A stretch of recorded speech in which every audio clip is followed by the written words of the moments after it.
Shalom, shalom, beloved. It's me, Angel, another saint. Um, it's around 2:38 a.m. on January the 17th of 2024, according to the Gregorian calendar. And I just woke up from having a dream.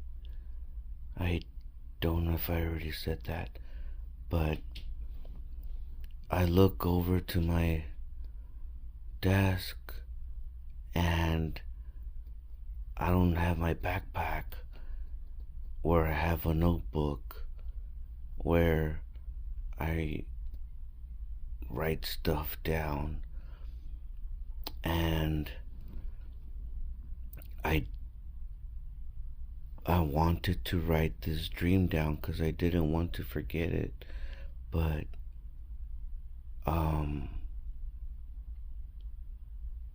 my backpack is outside in the truck and it's like super cold, and and I'm not gonna go get it right now.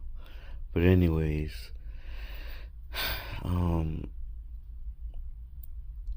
I am going to video log it. So here's the beginning of the dream, and I'll say it as best as I can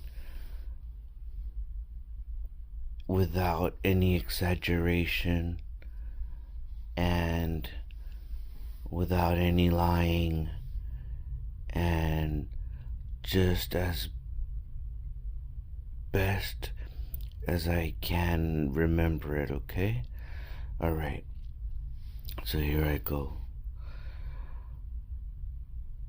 I dreamt, beloved, that I was looking at some land with my mother, and I wanted to plant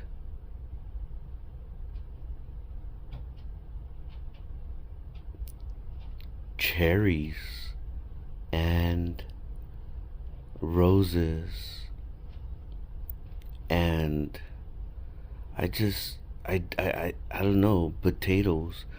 I don't know what I wanted to plant, but we were looking at the land, and there was a lot of concrete pads on the land,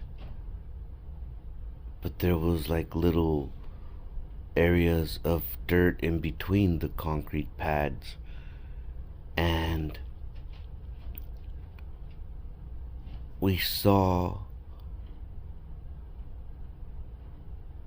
a detective drive past us with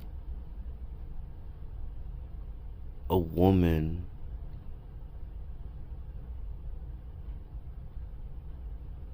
and he was headed towards the police station. It was, I don't know where was this land at, but it seemed like it was a rural little town somewhere in the middle of nowhere. And I guess we had like a local radio station on a radio, and the sheriff said something like, I don't know if it was a sheriff or a police, I don't know, constable, I don't know, the lawman said that he had like some money for some people because they reported some stuff, and so he had some money to pay some people, but he also said that he kind of laughed. He said that there was a woman also that had been freed and that was still at his jail because nobody wanted to pick her up. And as soon as I heard that,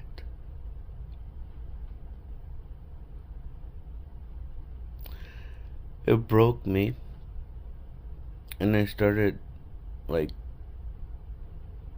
crying inside, in my spirit, not letting my mother see that I was crying and weeping inside.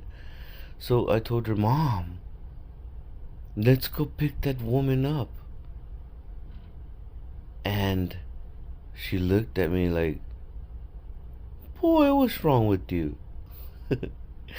And then I was like, nobody wants to pick her up. She's done her time. She's paid her debt to society, so to speak, and nobody wants to pick her up. They've given up on her. HaMashiac and Father,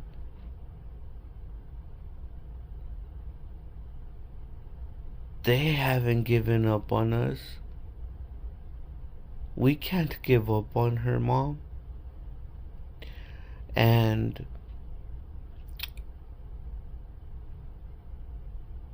I told her, Mom, come on. Look, all we could do is go pick her up and help her and offer her a new life. We have no clue what her life was before, and it doesn't matter.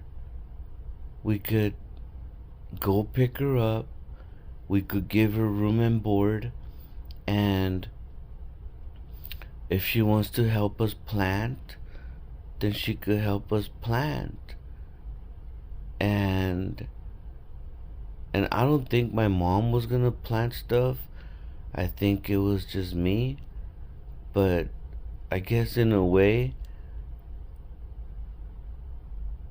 I told my mama that maybe this lady could use a new life and could help me. But like, if she wanted to, it was nothing like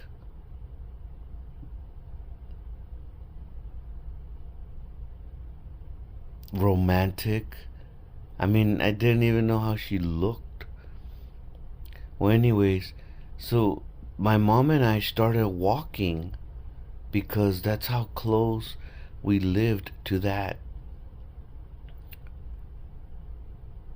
lawman station. And when we were walking towards this jail, the lady was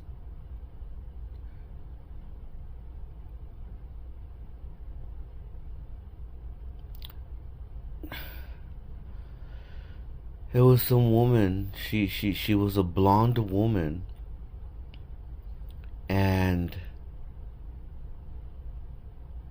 she was a full-grown woman that had been married, that had abused her husband, and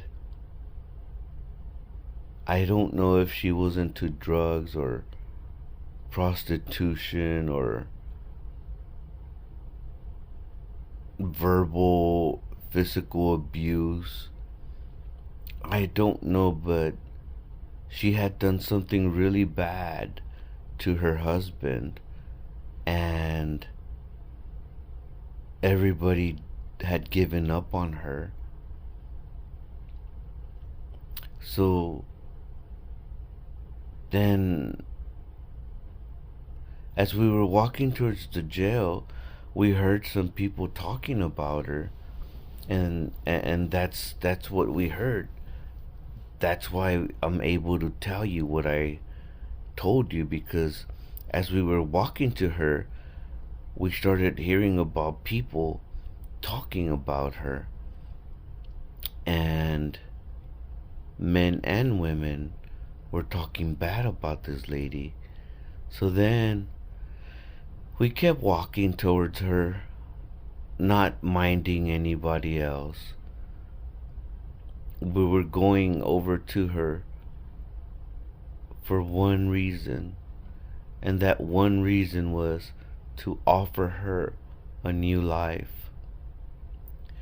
That's it.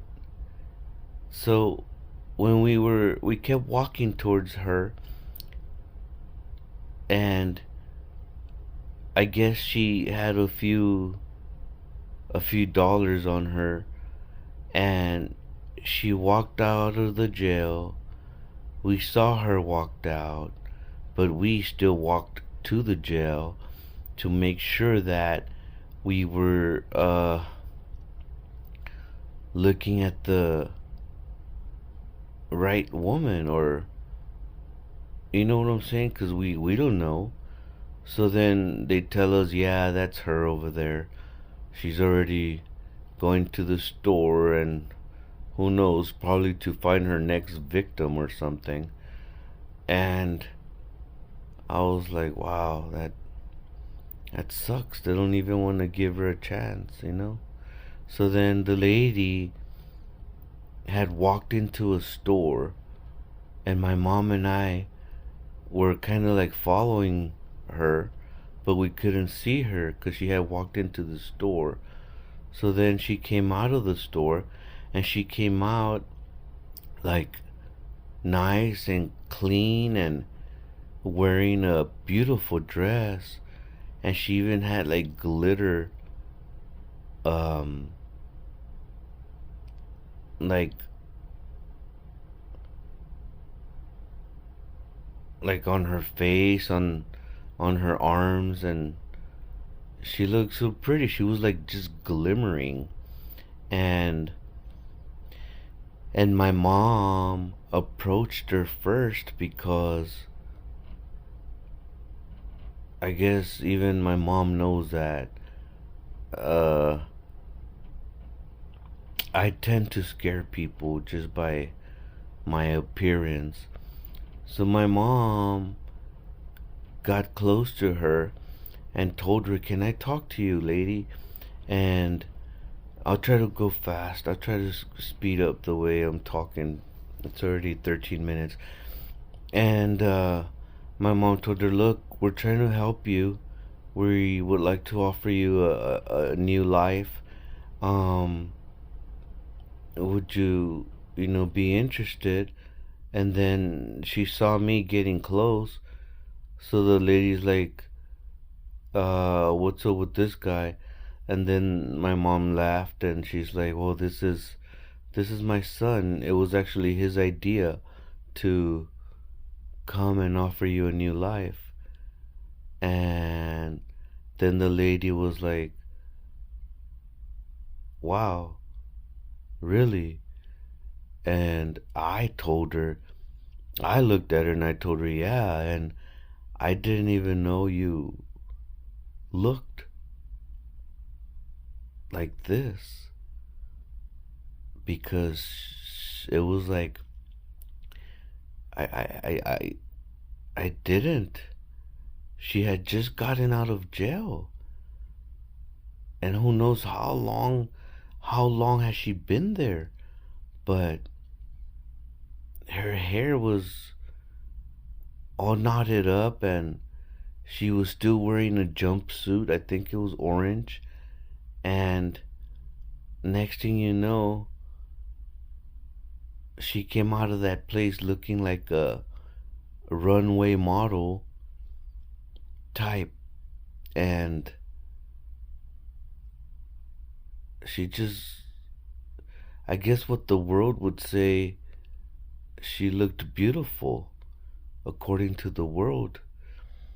And it was like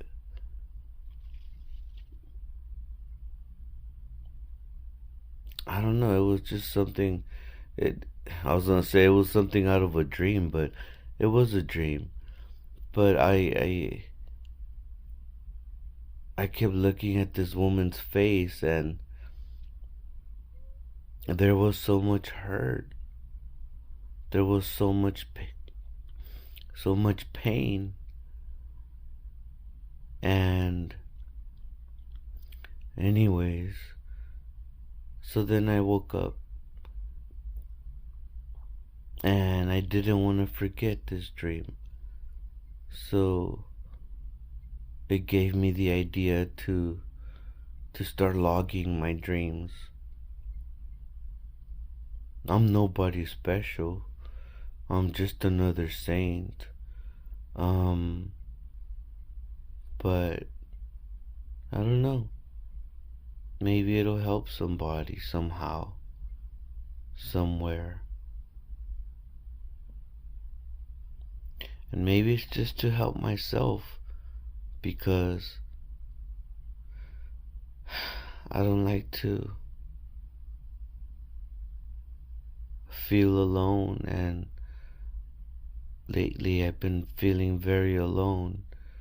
People come into my life and then they're gone and they disappear, and I don't think they're my friends anymore because they're gone. And then all of a sudden they reappear and they start talking to me again. And that's not cool. That's not a friendship. Father God, HaMashiac, he doesn't do us like that. He's always here with us. Always, always, always. That's love. That's a friendship. I also have 3 or 4. I think it's 4 men that I'm on a text thread with, and man, I think they're mighty men of Yahweh. You know, they like to call Yahweh Yahweh. I prefer Yahuah, but I know nothing, you know. I'm barely learning this Torah walk, and I've been in it since 2020, but I'm alone. So how much does one grow in it? I know there's people that will probably grow so much, but me, I'm growing at a very slow rate, I believe, I think. But you have to believe me that I'm trying as hard as I can. So anyways, that was my dream, beloved. So I think the girl's name was Brittany, or Brit. I heard Brit in my dream. Brit. But anyways, crazy dream, huh? Very crazy. Alright, beloved. Have a good night. Shalom, shalom.